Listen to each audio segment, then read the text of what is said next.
Jungle. Bismillahirrahmanirrahim. Assalamualaikum warahmatullahi wabarakatuh. Innal hamdalillah nahmadu wa nasta'inuhu wa na'udzu billahi min syururi anfusina wa min sayyiati a'malina. Man yahdihillahu fala mudhillalah wa may yudlilhu fala hadiyalah. Asyhadu an la ilaha illallah wahdahu la syarikalah wa asyhadu anna Muhammadan abduhu wa rasuluh. Allahumma shalli ala sayyidina Muhammad wa ala alihi wa ashabihi ajmain. Puja dan puji syukur kita panjatkan kehadirat Ilahi Rabbi atas karunia-Nya kita dapat bertemu kembali di YouTube channel El-Haq ini untuk mencari ilmu, dan semoga kita semua dalam keadaan sehat walafiat. Tak lupa pula sholawat serta salam kita senantiasa curahkan kepada Nabi Muhammad SAW. Semoga kedamaian dan keberkahan selalu tercurahkan kepada keluarga dan sahabat-sahabatnya dan kepada kita semua. Sahabat-sahabat El-Haq dan ayah bunda yang dirahmati oleh Allah, pada kesempatan kali ini saya akan menyampaikan sedikit pesan dan tips waktu terbaik untuk membaca Al-Quran. Sahabat-sahabat El-Haq dan ayah bunda yang dirahmati oleh Allah, masih dalam momen bulan Ramadan ini yang penuh sekali dengan keberkahan. Di dalamnya kita juga di sini bulan Ramadan ini adalah diturunkannya Al-Quran, yaitu pedoman umat manusia, terkhusus umat Islam. Seperti dalam hadis riwayat Ibnu Abbas dijelaskan bahwa Rasulullah Shallallahu Alaihi Wasallam adalah manusia yang paling lembut, terutama pada bulan Ramadan. Ketika malaikat Jibril alaihissalam menemuinya, malaikat Jibril mendatanginya setiap malam di setiap bulan Ramadan, di mana Jibril mengajarkan Al-Quran. Sungguh Rasulullah Shallallahu Alaihi Wasallam orang yang paling lembut daripada angin yang berhembus. Hadis riwayat Bukhari. Dan di bulan Ramadan ini ada banyak sekali waktu untuk membaca Al-Quran, untuk mengamalkannya, dan untuk mempelajari ayat-ayat suci Al-Quran. Nah, kapan sih waktu yang terbaik untuk mempelajari dan membaca Al-Quran itu? Nah, saya akan menyampaikan beberapa waktu yang baik untuk membaca Al-Quran. Nah, yang pertama yaitu waktu fajar. Waktu fajar ini sekitar 15 sampai 30 menit sebelum sholat subuh. Jadi biasanya kita setelah selesai sahur, untuk menunggu waktu sholat subuh, kita bisa membaca Al-Quran. Misalnya sebelum subuh dan setelah sahur itu kita belum sholat tahajud, kita bisa untuk sholat tahajud terlebih dahulu, lalu kita melanjutkan untuk membaca Al-Quran. Setelah itu sambil menunggu azan, setelah azan kita bisa sholat sunnah qobliyah, lalu kita melanjutkan sholat subuh. Nah, di sini adalah waktu-waktu terbaik untuk membaca Al-Quran, karena daripada kita untuk melihat televisi ataupun men-scroll HP, kita bisa menggunakan waktu itu untuk membaca Al-Quran. Yang kedua yaitu setelah sholat subuh. Nah, setelah sholat subuh, untuk menunggu waktu syuruk, kita bisa membaca Al-Quran.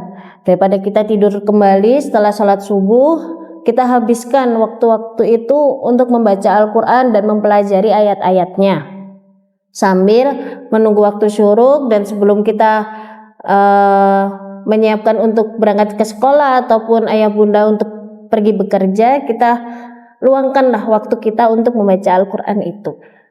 Nah, yang ketiga yaitu setelah sholat asar. Sore hari setelah melaksanakan sholat asar, alangkah baiknya kita meluangkan waktu sejenak untuk merenungi ajaran-ajaran Al-Quran. Selama itu untuk menyegarkan kembali.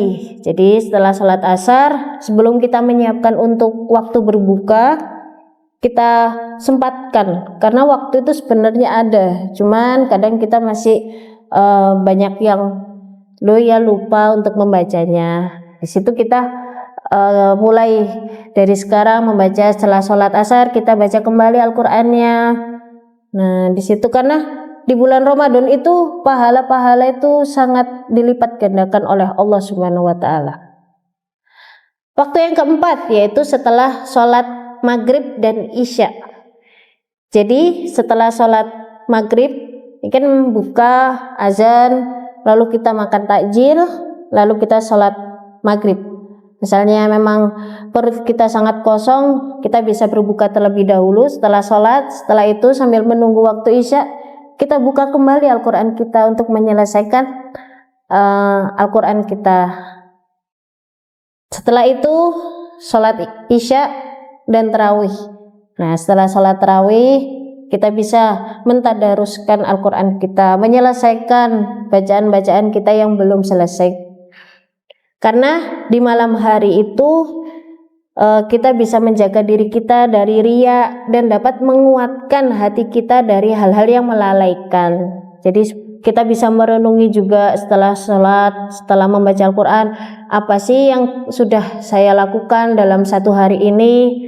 Jadi kita bisa merenungkan dan bisa merefresh kembali apa yang akan kita lakukan untuk esok hari. Setelah itu sebelum tidur, waktu yang kelima yaitu sebelum tidur. Jadi sebelum tidur itu kita membaca Al-Quran, karena membaca Al-Quran itu sangat membantu untuk menenangkan pikiran. Dan sebelum tidur itu setelah kita membaca Al-Quran, kita memohon ampun atas kesalahan kita di pagi hari tadi sampai menjelang mau tidur. Kita maafkan apa yang sudah orang-orang perbuat, ataupun kita harus mengikhlaskan apa yang sudah kita lakukan ataupun orang-orang lain lakukan. Seperti surat Al-Muzammil ayat 6 yang berbunyi Bismillahirrahmanirrahim, Inna nasyiatal laili hiya asyaddu wata'aw wa aqwamu qila, yang artinya sesungguhnya waktu-waktu malam itu lebih tepat untuk bersepakat dan lebih tepat untuk berkata-kata. Jadi waktu malam itu sangat baik untuk kita berdoa, meminta apapun yang kita hajatkan kepada Allah Subhanahu wa taala. Yang keenam, waktu yang terbaik yaitu sepanjang hari. Karena walaupun waktu-waktu tadi itu sudah ditekankan, umat Islam itu dianjurkan untuk selalu membaca Al-Quran setiap hari, kapanpun waktu itu kosong, kita harus membacanya. Karena membaca Al-Quran itu sangat menenangkan diri kita. Ketika kita ada pikiran yang banyak, membaca Al-Quran itu sangat bisa membantu diri kita sendiri. Yang ketujuh yaitu malam terakhir Ramadan. Adapun utamanya yaitu di malam-malam ganjil pada 10 malam terakhir, karena waktu tersebut terdapat Lailatul Qadar yang memiliki banyak keutamaan. Di antaranya keutamaan Lailatul Qadar adalah mendapatkan pahala senilai beribadah 1000 bulan. Sahabat-sahabat Elhaq dan ayah bunda yang dirahmati oleh Allah, orang membaca Al-Quran di bulan Ramadan itu mendapatkan pahala berlipat ganda. Hal ini sebagaimana hadis Nabi yang diriwayatkan Bukhari. Rasulullah bersabda, barang siapa yang membaca satu huruf dari Al-Quran, maka ia akan mendapatkan satu kebaikan, dan satu kebaikan itu dilipat gandakan menjadi 10 kebaikan. Aku tidak mengatakan alif lam mim itu sebagai satu huruf, tetapi alif satu huruf, lam satu huruf, dan mim satu huruf. Nah, jadi kapan lagi kita akan mendapatkan meraih pahala-pahala itu? Kecuali di bulan Ramadan yang pahala itu sangat dilipat gandakan, terutama dengan membaca Al-Quran. Jadi jangan hanya membaca Al-Quran pada waktu luang, namun luangkanlah waktu untuk membacanya. Karena sejatinya membaca Al-Quran itu membuktikan bahwa waktu itu selalu ada. Hanya saja kita perlu memprioritaskannya. Ya, jadi kita harus meluangkan waktu. Waktu itu sangat banyak. Jadi ketika kita sedang istirahat, kita baca Al-Quran. Walaupun hanya 1 ayat, 2 ayat, lama-lama akan menjadi bukit. Oke, Semoga Ramadan kita tahun ini lebih baik dari tahun-tahun sebelumnya. Ya Allah, jadikanlah puasa di bulan ini sebagai puasa orang-orang yang berpuasa sebenarnya. Ya Allah, rahmati dan terangi kami dan keluarga kami dengan Al-Quran. Ya Allah, bantulah untuk kami untuk selalu mengingat-Mu, bersyukur kepadamu, dan beribadah kepadamu dengan benar. Amin. Demikian yang dapat saya sampaikan. Semoga dapat bermanfaat untuk kita semua. Jika ada baiknya itu datangnya dari Allah, dan jika ada buruknya itu datang dari diri saya pribadi. Mohon maaf atas kekhilafan tutur kata. Semoga Allah membimbing kita semua ke jalan yang lebih benar. Aku qouli hada wastaghfirullahi li wa lakum. Syukran. Wassalamualaikum warahmatullahi wabarakatuh.